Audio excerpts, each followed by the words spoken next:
மதுரையில் நியோமேக்ஸ் நிறுவனத்தில் பணத்தை இழந்த டாக்ஸி ஓட்டுநர் அந்த நிறுவன நிர்வாகியை கடத்தி பணத்தை பெற முயன்ற சம்பவம் அதிர்ச்சியை ஏற்படுத்தியிருக்கிறது.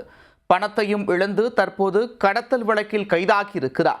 8 லட்சம் ரூபாய் இழந்த கார் ஓட்டுநர் தடம் மாறியது எப்படி?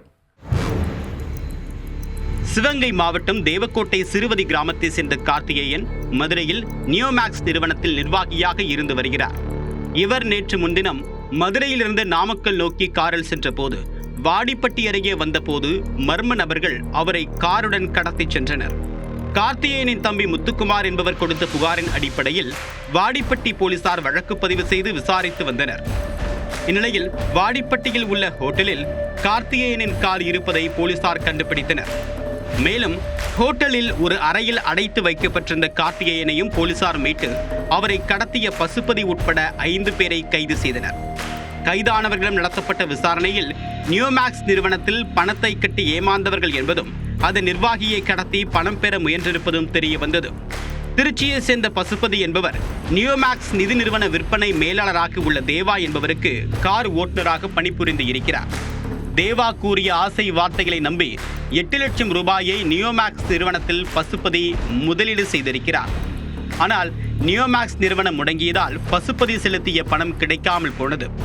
இதனால் தேவாவை தொடர்பு கொண்டு பசுபதி பணம் கேட்க தான் ஒரு ஊழியர் மட்டுமே என்றும் நானும் நிறைய பணம் இழந்திருக்கிறேன் என்று சொல்லியும் தேவா கைவிரித்துள்ளார்.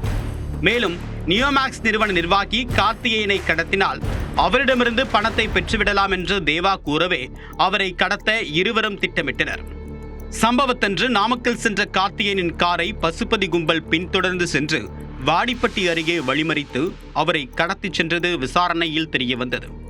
அதனைத் தொடர்ந்து வாடிப்பட்டி போலீசார் திருச்சியை சேர்ந்த பசுபதி, முத்துக்குமார், கார்த்திக், வீரகணேசன், ஆனந்தகுமார் என்று 5 பேரை கைது செய்தனர். இதில் ஆனந்தகுமார், வீரகணேஷ் இருவரும் தப்பிக்க முயன்ற போது கீழே விழுந்ததில் இருவருக்கும் கையில் எலும்பு முறிவு ஏற்பட்டுள்ளது. இவர்கள் இருவரும் மட்டும் மதுரை அரசு மருத்துவமனையில் சிகிச்சைக்காக அனுமதிக்கப்பட்டனர். மற்ற 3 வரையும் காவல் நிலையம் அழைத்து சென்ற போலீசார் அவர்களிடம் தொடர் விசாரணையும் மேற்கொண்டு வருகின்றனர். கடத்தலுக்கு பயன்படுத்திய கார் மற்றும் 3 லட்சம் ரூபாய் ரொக்க பணத்தையும் பறிமுதல் செய்துள்ளனர். கடத்தலுக்கு உடந்தையாக இருந்த நியோமேக்ஸ் நிறுவன மேலாளர் தேவா தலைமறைவாகிவிட்ட நிலையில் அவரை போலீசார் தேடி வருகின்றனர். தனியார் நிதி நிறுவனங்களை நம்பி மொத்த பணத்தையும் இழந்து பணத்தை பெறுவதற்காக கடத்தல்காரனாக மாறி தற்போது போலீசில் சிக்கி கம்பி எண்ணிக்கொண்டிருக்கிறார் டாக்ஸி ஓட்டுநர்.